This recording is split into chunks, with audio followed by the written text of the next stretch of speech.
salaamaaleykum mbokk yi juróom-ñaari waxtu nag tegal na sax ñaari minute ba ñett ci waxtu yi ñuy war a tàmbali ñu ngi ciy jéggaloo li gën a fës ci xabaar yi mooy li nga xam ne ni moo di tukkib nimmiku bi njiitu réew mi di président Bassirou Diomaye Faye amaloon ci réew mi doon réew Mali mu gise fa ak natangoom bi nga xam ne nii moo doon Assimi Goïta ñu am ay waxtaan yoo xam ne ni dox na ci seen biir ci lu soxal ñaari réew ak itam lu soxal dënd Afrique yi nga xam ne itam moom la ñu bokk mu doon Afrique sowu jant ak lépp loo xam ne itam daanaka day gën a taaral diggante Bamako ak Ndakaaru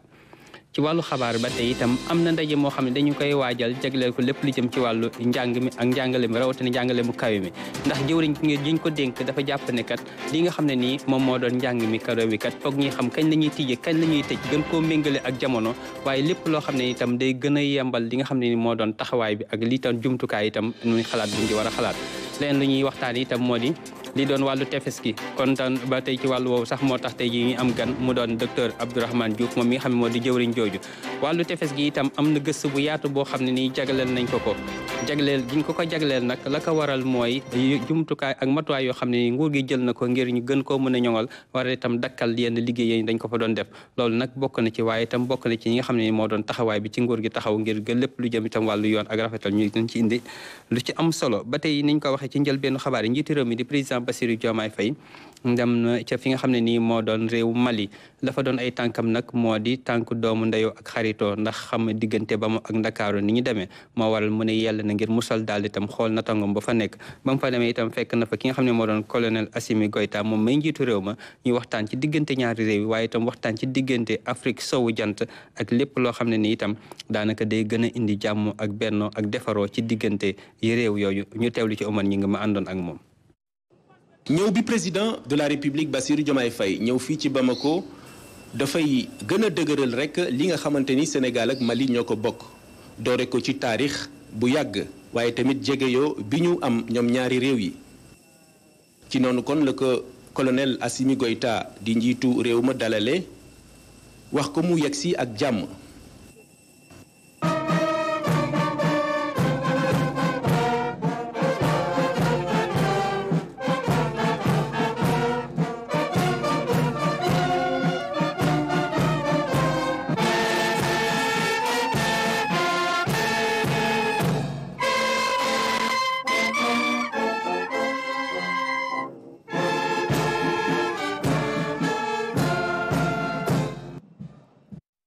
tukki bi nag comme ni mu koy defee rek ci yeneen réew yi nga xam ni ñoo nekk Afrique sowu jant li ko tax a jóg mooy gën a dëgëral rek diggante bi wan leen ni réew Sénégal taxaw na ngir rek wéyal ak ñoom àndandoo bi nga xamante ni bu rafet la Sénégal ak Mali nag fes lool ndax taarix bi leen boole ndax dem nañu sax ñoom ñaar ci jamonoy fédération Mali nekk benn réew loolu sottiwul waaye njiitu réew mi président Bassirou Diomaye Faye mën na ci sukkandiku ngir rek gën a dëgëral lii di diggante bi loolu sax la waxtaane ak naataangoom di colonel Assimi Goïta ci li nga xamante ni mooy entretien yi ñu am rawatina fii ci palais bu Koulouba bu weesoo loolu nag waxtaane nañu tamit lépp rek lu jëm ci doxinu Afrique sowu jant rawatina ci CEDEAO mébétu président Bassirou Diomaye Faye mooy dëkk yi nga xamante ni ñoom ñooy dëkku alliance des états du Sahel muy Mali Burkina Faso ak Niger dellu si ci CEDEAO ginnaaw waxtaan wu am solo yooyu nag président Assimi Goïta moom gërëm na sant président Bassirou Diomaye Faye ci visite bu am solo bi nga xamante ni def na ko fii ci Bamako. jërëjëf Omar yow mi ñu doon toppal tukki bi ni ko boobu ba tey ci wàllu xabaar itam xam nañ ne suñ ujji aji ñi ngi waaje joxe ji ponk l'islam bi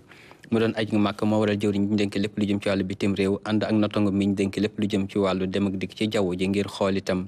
ñu doon ujji aji ci aéroport ba ñuy waaj ngir xamal leen itam la ñuy séntu ci ñoom ak itam ñaanal leen ajug jàmm ñu teewlu ci kañ fa yebaloon di Mamadou Sakine.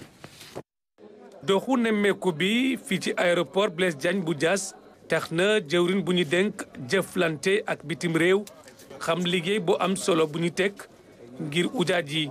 kii di Yacine Fall wane na mbégteem. teg nañ fi tamit salle yu mag ba nga xam ne bu dee am ñaari vol dañuy am ñaari ay compagnie ku ci nekk da ngay am vol tegal nañ leen fu ñuy mën a toog ñoom ñëpp place bi yaatu na macha allah am nañu ay togg ay chaise ba am sax lu xaw ëpp kon ñu ngi koy rafetlu gis nañu tamit ni service yi fi nekk liggéey nañu lëkkaloo. yéene kilifa réew mi mooy ujaaj yi dem Arabie Saoudite ci jàmm te ñëwaat ci jàmm ñu bañ a am benn gàllankoor ci aj bi. ni ko yeneen réew yi di defee di dem di aji ba ñëw te du am benn coow mu doon lu yomb lu naturel comme ku jënd biyam rek tey pour dem Paris wala New York ñëwaat ñun war nañ koo mën. mënuñu aj bu jot bu dul départ bi moo am problème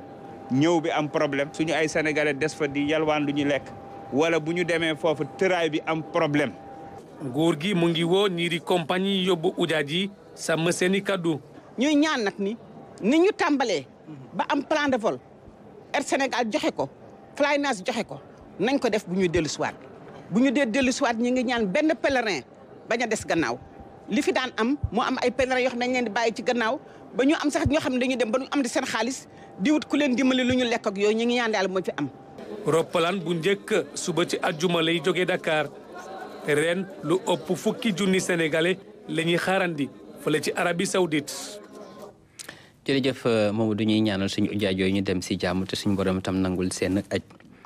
li nga xam ne moo doon suñu diggante réew ak réewum Allemagne day dafa am lu ñu digaale ci wàllu itam jàppalante ak lëngoo ndax loolu na am lu fi am la ci taarix waaye dafa beneen jéego boo xam dañ koo def rawatina ngir jàppalante ci lépp lu jëm ci wàllu courant bi jàppalante lépp lu jëm itam ci wàllu nit ñi xoole suuf si ba itam dara bañ cee doon lu salfaañoo ak li nga xam ne itam moom moo doon itam taxawaay bi ñuy taxaw ci nañuy xamee bërëbu liggéeyukaay yi loolu nag mu doon koppar yoo xam ne sax Allemagne dina ko dugal ci gafak ak réewum Sénégal ngir ñu mën a womat liggéey boobee ñu teewli ci kañ fa yebaloon di Saliou Seck. ndaje la boo xam ne dañ ko amal at bu yàlla sàkk lii nag ñu ko dooree ci atum 2019 ci li ni mel nag dañ ci waxtaanee diggante Allemagne ak Sénégal bokk na ci li nga xam ne ni Allemagne mu ngi koy jàppale Sénégal ngir mën a doxal yenn politique yoo xam ne yu am solo la ci askan wi. bu ñu dajalee fii dañuy toog seetlu suñu diggante ak réewum Allemagne li ñu nga xamante ni ñaari réew yëpp engagé wu nañ ci réforme yi. notamment réforme sur la gouvernance ak réforme yoo nga xamante ni day toucher entreprise yi réforme yoo nga xamante ni day laal ci énergie notamment pour transition énergétique juste yooyu yëpp ñaari réew yi dañ cee déggoo woon depuis 2019 donc day baax ñu daal di toog benn jour ñu daal di dajaloo xool réforme yooyu fan la toll lu ñu seetu nag mooy def nañ ay jéego yu am solo ci réforme yi nga xamante ni day soutenir jigéen ñi day soutenir entrepreneuriat day soutenir bonne gouvernance mais également day faciliter également le cadre budgétaire. ci diggante 2019 2023 koppar yi nga xam ne ni Allemagne indi na ko fii Sénégal nag suñ ko xayma toll na ci juróomi téeméer ak fukk ak benn milliard yoo xam ne nii indi nañ ko fii ngir fexe nag ba liggéey bi ñu gën ko wéyal ci anam yi mucc ayib nag nguuru Sénégal sax ñoom ñu ngi sàkku beneen appui budgétaire lii nag ñu ngi ko xayma ci téeméeri milliards. ren nag dañuy ñëw concrétiser benn engagement boo nga xamante ni toll na ci 100 milliards yoo nga xamante ni appui budgétaire la. mu permettre état bi mu daal di continuer réforme yi nga xamante ni moom la entamé pour mën a permettre environnement des affaires gën a yànj pour entreprise yi gën a développer pour permettre jigéen ñi gën a accéder au financement également et à l'entrepreneuriat loolu moo ñu dajale tey di sant secrétaire d'état bi nga xamante ni moom la moo ko teewe tey ak directeur u KfW ak directeur régional également bi nga xamante ni moom moo diriger tous ces projets là di leen sant di leen gërëm ci appui yi nga xamante ni ñu ngi koy def Sénégal parce que Sénégal ak Allemagne yàgg nañ seen coopération depuis bi Sénégal amee indépendance la ba léegi te loolu day baax chaque année wala ñaari at yu ñu toll ñu toog ñaari réew yi ak autorités yi daal di dajaloo pour xool fan la toll ak nan la ñuy réorienter coopération boobu. ci ñaari fan nag dinañ ci amal waxtaan yu am solo ci diggante Allemagne ak Sénégal waxtaan yi nag dinañ gën a ñëwaat ci li nga xam ne ni Allemagne da ko indi fi Sénégal ñu duppee ko appui budgétaire nga xam ne nii tax na Sénégal amal liggéey yu am solo ci pàcc yu bëri. ci pàcc yu bëri Saliou loolu sax mandargawu na ca dëkk bi nga xam ne moo doon Mbàkke ndax ambassadeur Allemagne ànd na fa ak ki nga xam ne itam moo doon jëwriñ ji ñu dénk lépp lu jëm ci wàllu yenn liggéey yi ñuy jàngale ci wàllu l'école yi ngir ñu dem tabax fa bërëb boo xam ne nii lëg ko ca génn da ngay am xam-xam ci wàllu ni ñuy liggéey wàllu menuiserie li ñuy liggéey wàllu courant ak li nga xam itam moom ni ñuy liggéey lépp lu jëm ci wàllu oto ak wàllu mécanique ñu teewlu ci Anési Niagne. Projet de restructuration globale du réseau de transport en commun bu Dakar ñëw ngir mottali BRT ak TER ci phase am bu njëkk dinañu mën a am lu toll ci fukki ligne ak ñeent ci lu toll ci 2 téeméer ak ñaar fukk ak ñaari kilomètres fukki terminus ak juróom fanweeri kilomètres voirie ñaari atelier dépôt bu nekk Ouakam ak Kër Massar dinañ ci teg tamit lu toll ci 4 téeméeri bus yuy dox ak gaz. am na ñaari semaine si nañ commencé exploiter BRT bi am na ñaari at nañ commencé exploiter TER donc projet bi nag day ñëw lëkkaloo ak ñaari projet yu mag yooyu pour gën a améliorer transport commun ci Ndakaaru gën a yokk qualité bi gën a yokk sécurité bi ak ponctualité bi ak wax dëgg fa yàlla ay liggéey bu rafet moo tax ministre Malick Ndiaye ne ma nañ remercier partenaires yi nga xam ne ñoo ñu accompagner mu nekk Union européenne Banque européenne d'investissement mu nekk Agence française de développement ak la Banque allemande de développement remercier leen ndaxte projet bi ñoom dugal nañ ci lu ëpp 2 téeméeri milliards ci suñuy koppar. ngir nag li nga xamante ne investir nañ ko ci wàllum transport en commun mën a yàgg tax ñu taxawal projet bi ni mel lépp rek ngir mën a tax tamit ñii di opérateur économique yi yëngu ci wàllum dem ak dikk mën a gis seen bopp ba pare bokk ci liy suuxat réew mi. projet pour opérateur yi la muy opérateur privé yi wala opérateur public yi nga xam ne ñoo nekk soit AFTU soit muy Dakar Dem Dikk projet bi seen projet la projet bi ñëwul pour supprimer ay lignes mais dafa ñëw pour defaraat ay lignes ñu gën a méngoog système yi nga xam ne ñu ngi fi muy TER muy BRT mais ñëwul pour supprimer ay lignes mais dafa ñëw surtout aussi pour renforcer leen moo tax projet bi am na composante boo xam ne dafa am renforcement de capacité pour que ñoom ñu mën a joxe ay services de transport yu mucc ayib. fàttewuñu tamit ci biir projet bi dugg ci yeneen région yu Sénégal ngir gën a mën a tamit yombalal dem ak dikk gi ñi nga xamante ne ñoo fa yeewoo. at yii di ñëw dinañ dem ci région yi parce que dañu bëgg tamit développer transport en commun yi région yi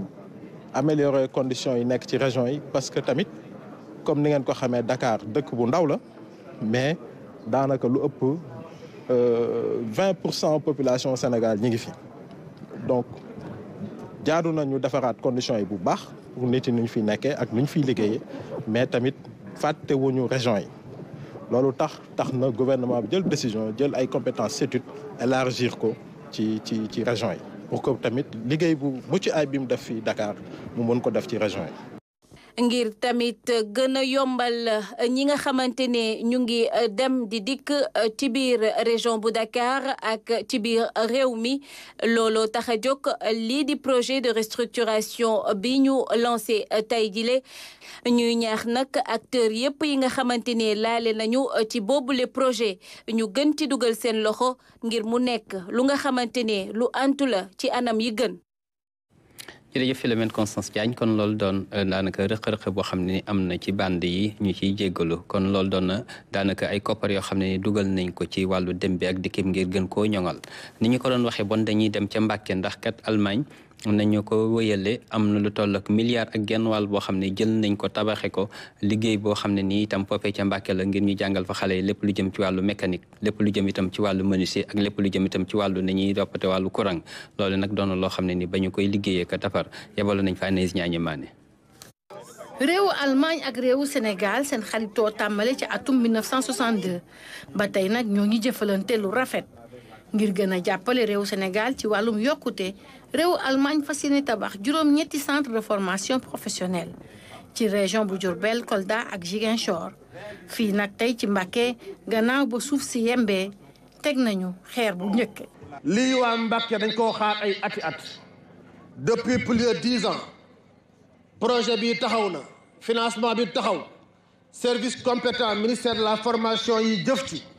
waaye li leen jafe woon mooy am terrain buñ ko def bi yàlla ñu baaxee ñu nekk maire Mbàkke ñu diis ñu ko ci saase lañ mettre site bi à la disposition du projet pour ñu permettre ñu mën am centre de formation bu baax bu méngoo jamono ndax xale yi condition ñuy jàng depuis plus de 10 ans conditions yooyu baaxul mais malgré cela ñu ngi def ay performance def ay jéego yu mucc ayib ba nekk tey la fierté du département de Mbacké kon fi may tëjee mooy monsieur le ministre Mbacké département bi ñooy département Sénégal bi ëpp mbooloo ci réew mi ci Sénégal kon fii ñetti centre ba juróom doyu fi moo tax am na benn centre bu ñuy xaar je parle sous le contrôle de vos services te am nañu yaakaar incha allah ñu la koy ñaanal nga ñëwaat fii teg beneen xeer pour Mbacké am benn centre de formation professionnelle boo xamante ni day mën a intervenir ci wàllu jigéen ñi. centre bi nag dana former ci lu ëpp téeméeri ndaw ci filière yi di menuiserie mécanique auto froid climatisation ak électricité. ndaw ñi nag ca ñoom lay terminer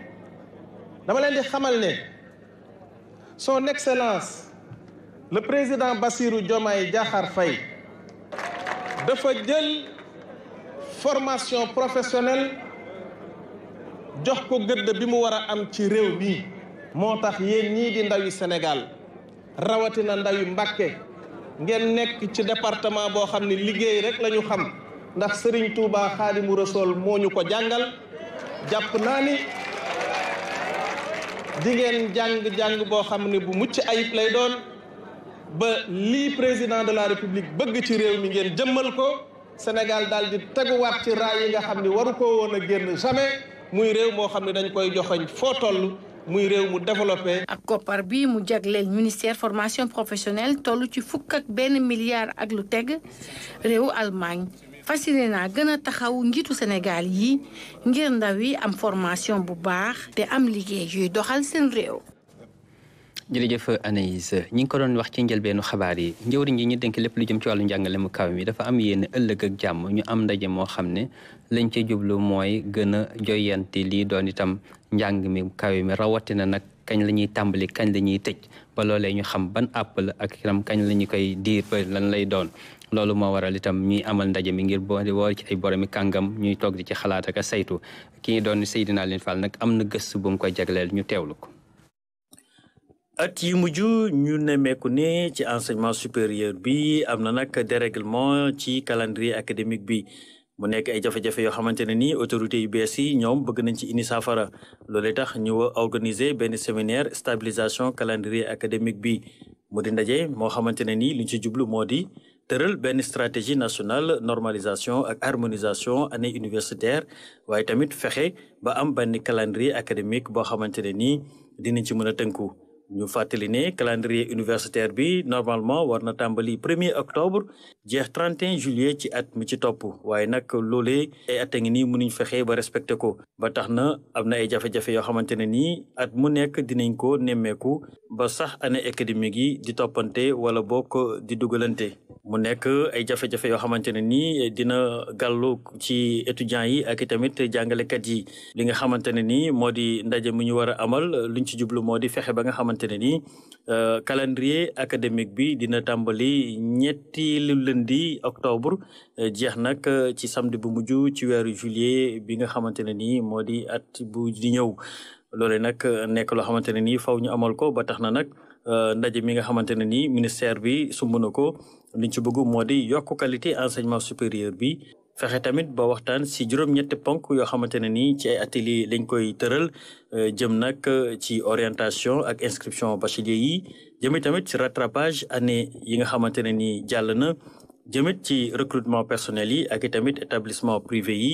ak it master yi nga xamante ne nii ay at a ngi nii mu indi ay jafe-jafe ci enseignement supérieur. jërëjëf Seydina kon xam naa dañuy tàmbali ci li nga xam ne moo doon suñu gan gi ak waxtaan wi ñu war a seq ak moom. bande bi Seydina wane mel ne li monsieur le ministre mooy il lay waxtaan wi ngeen fas yéene amal tàmbale ko ni ko ëllëg ak jàmm. asalaamaaleykum xaali maa ngi lay nuyu waa RTS di féliciter seen directeur général bu bees bi di wax ne li nga xam ne mooy jëm ci njàngum enseignement supérieur mooy njàngum université yi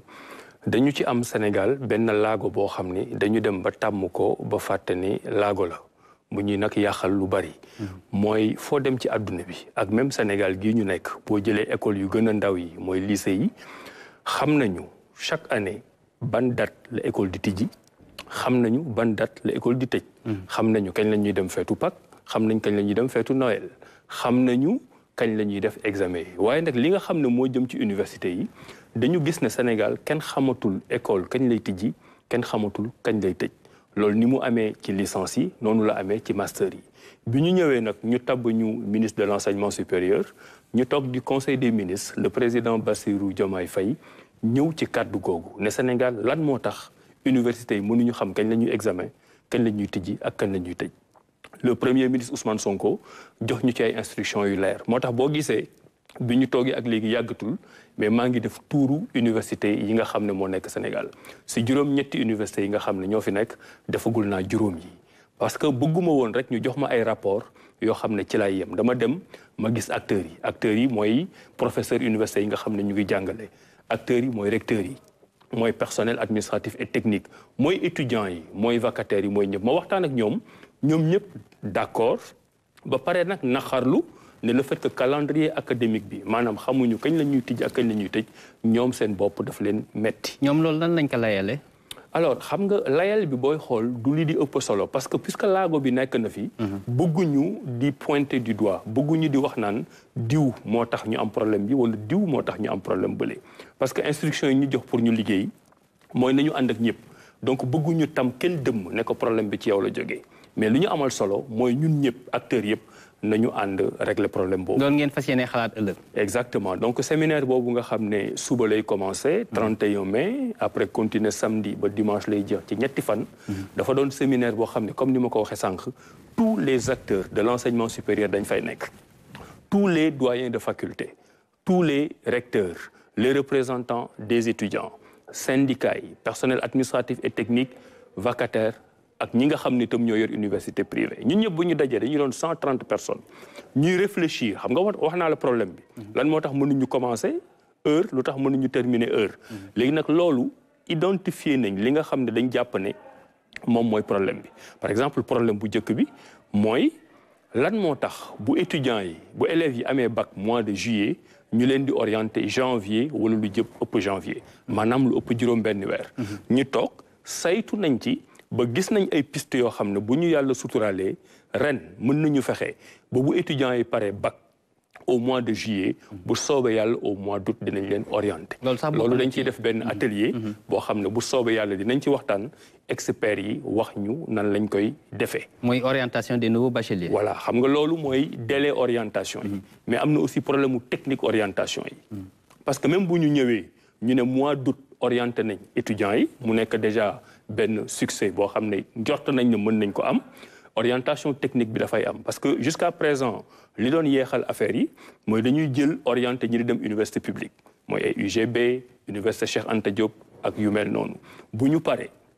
ñu ne ñan ñooy dem ci ISEP yi mooy ñi nga xam ne léegi bac plus 2 la ñuy def génne comme professionnel bu ñu paree ci loolu à l'époque ba 2019 ñu jéem a jël ñi nga xam ne ñu ngi leen di yóbbu ci université privée yi dinaa ci ñëwaat parce que ñu ngi xool année bi nan la ñuy orienté waat ay nouveaux bacheliers ci privé bi léegi loolu techniquement nga baal ma foofu rek techniquement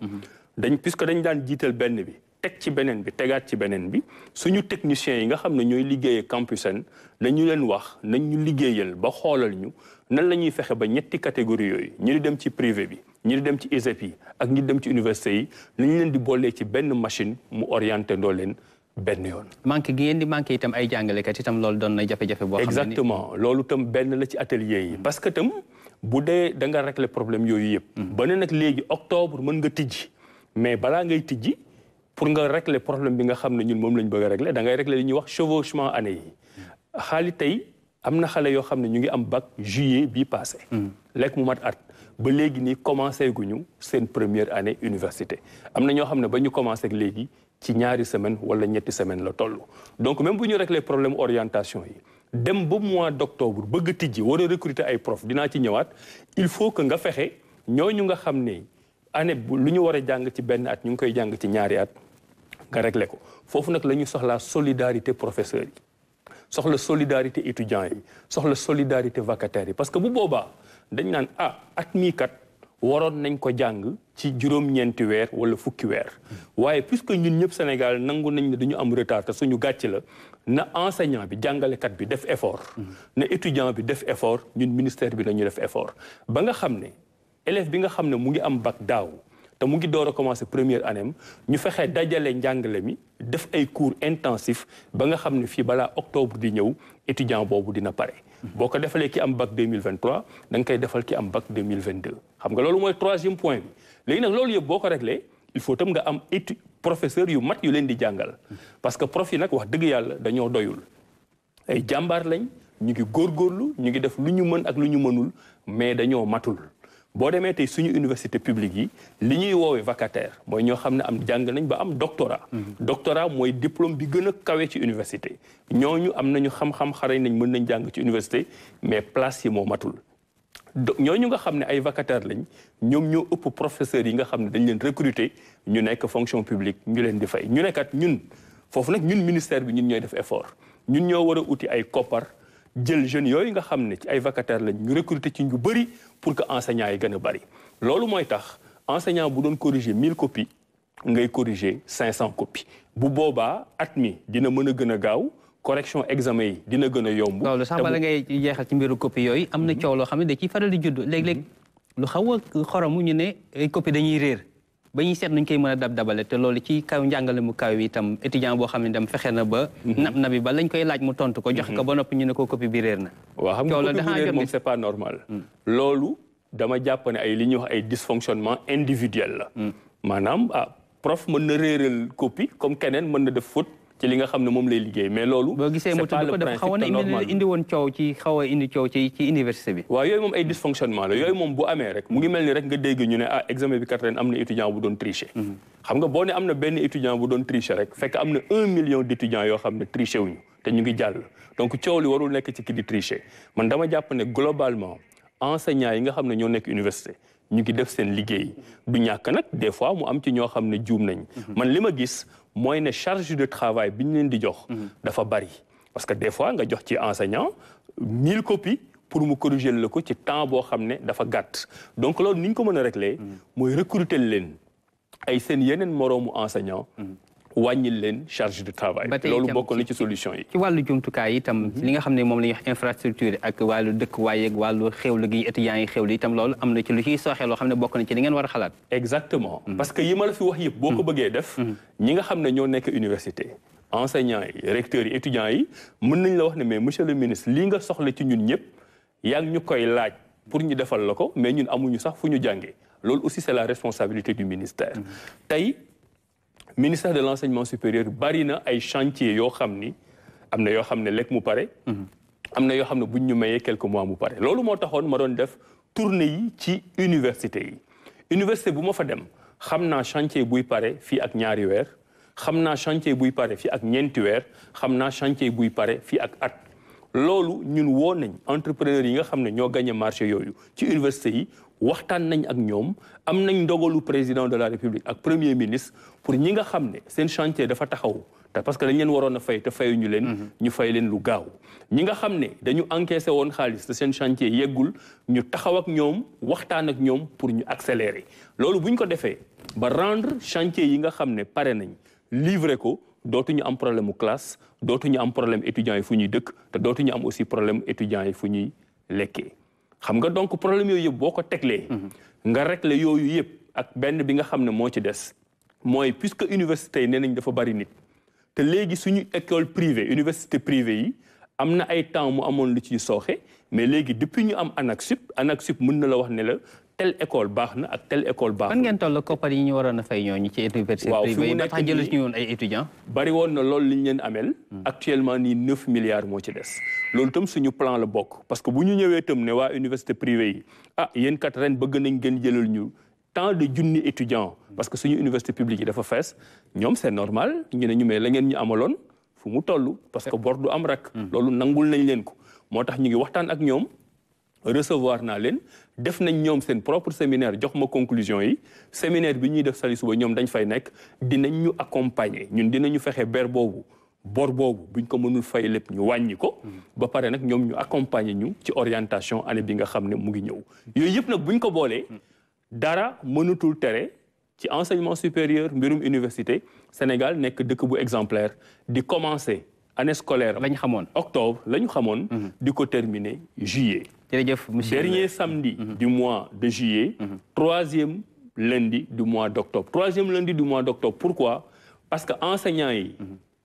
dañuy jàngale dañuy sonn dañuy am vacances te am nañ 75 jours de vacances ci année bi. Donc on s'est dit bu ñu defee sacrifice yooyu yëpp année bii ñoom ñu nangul ñu ko. ñun ñu accompagner leen ni ñu leen wareen accompagner. À partir de ce moment dañ leen di delloo seen ay droits yëpp. À partir de l'année prochaine année bi fonctionner normalement maa ngi ciy lancé nag un message Sénégal yëpp. lii du affaire de politique. enseignants yi jàpp ci. recteurs yi jàpp ci étudiants yi jàpp ci syndicalistes yi jàpp ci. bu sottee du Abdourahmane moo gagné wala Diomaye wala Sonko journalistes yi jàpp ci communication. d'accord incha allah xam naa ne ci xabaaru 20h incha allah di nga dellu siwaat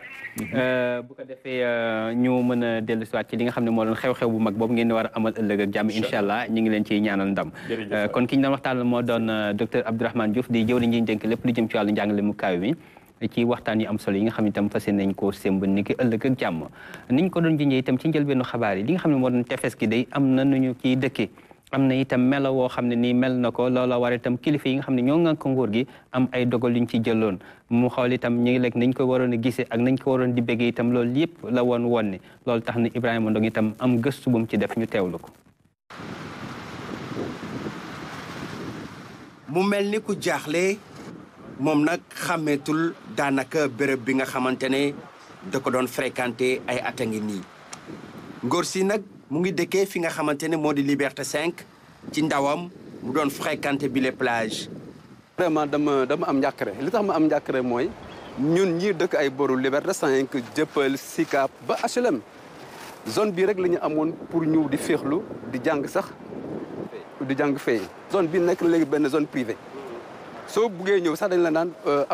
amoo fi accès alors que ñun d'habitude fii lañ doon ñëw di sangu. ñi fiy tabax dañoo gas lu toll ci 60 jàpp 70 mètres waaye nag yamuñu foofu ñoom nag dañoo tabax mur ngir daal di nëbb seen liggéey. bu ñu doxantoo ba fi nga xamante ne moo di Mamel daanaka lu ñu mel lañ fi daal di gis. fii nag daanaka plage amatu fii. plage la ñuy wax sax mais dootu plage waaw ñaari plage yoo xam ne tefesu biir mooy fi nga xam ne moom la rabi Wakaam nekk. dem ba xale yi Wakaam am si ñoo xam ne sax def nañ fi ay plage di fi daan seen doole di fi dalal ay touristes léegi plage yooyu noonu nag moom moo mel nii tey. touristes yu bëri ak ñun suñuy mbokk yi. ñëpp fi leen daan wàcc di féewlu ak paaye maire yi léegi dem na ba nga xamante ne amatul accès bon yàq nañ géej gi yàq ko boo xamante ne xeer yi ni gis nii sama ginnaaw masu fi nekk xeer yi dañ ko protéger pour voile bii nii pour bâtiment bi ma tiim nii. bu ñu doxantoo ba fi nga xamante ne moo di VDN 3 ak bande de filao yi ñoom tamit desuñu benn yoon gannaaw mu mel ni décret de déclassement bi nga xamante ne président Macky Sall jëloon na ko doon na loo xamante ne. nekk na actualité ba léegi.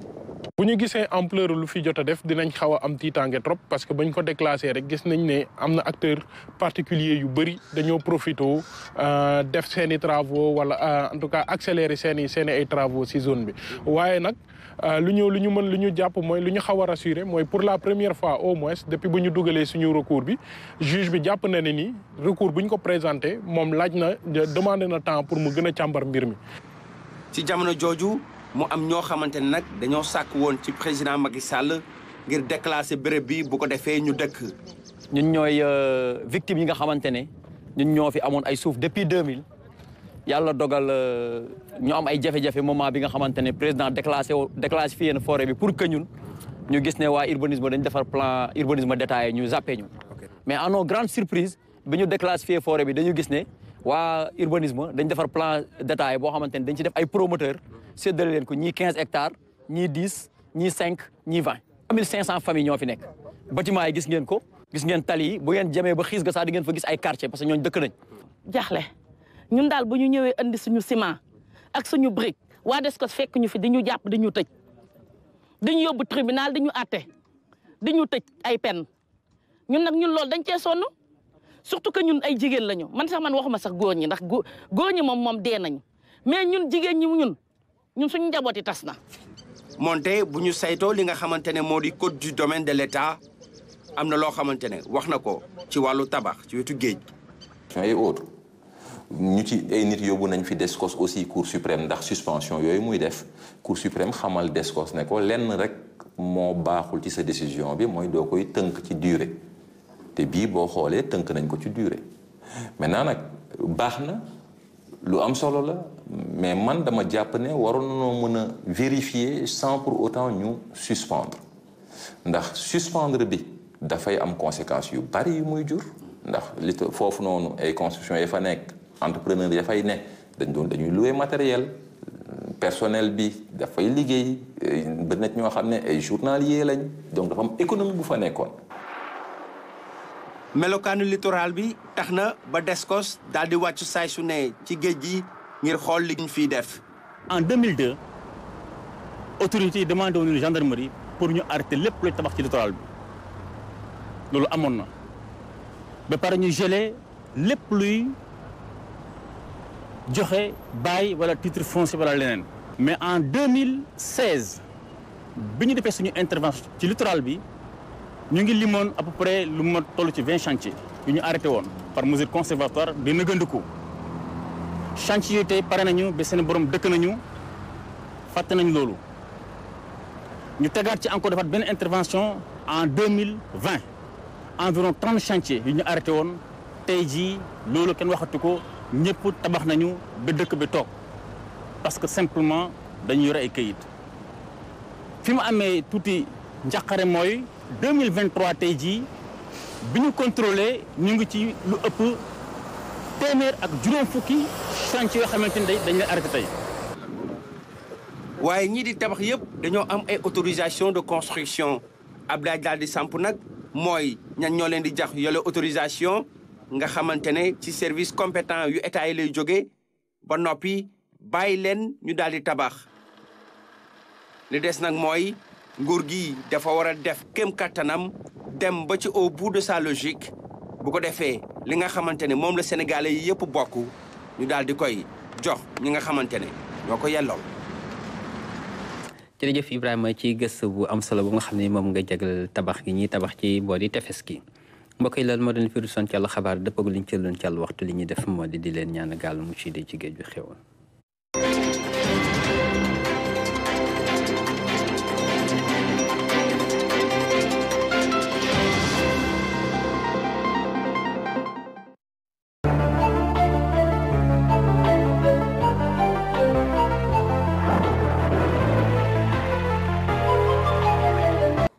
asalaamaaleykum mbokk yi dal leen ak jàmm ci seen xibaaru météo gannaaw taw yi nga xam ne jot nañ ko fi nemmeeku altine ak talaata gi weesu ci boori bëj saalum réew mi rawatina ca Casamance asamaan si nag dal na bu baax rawatina nag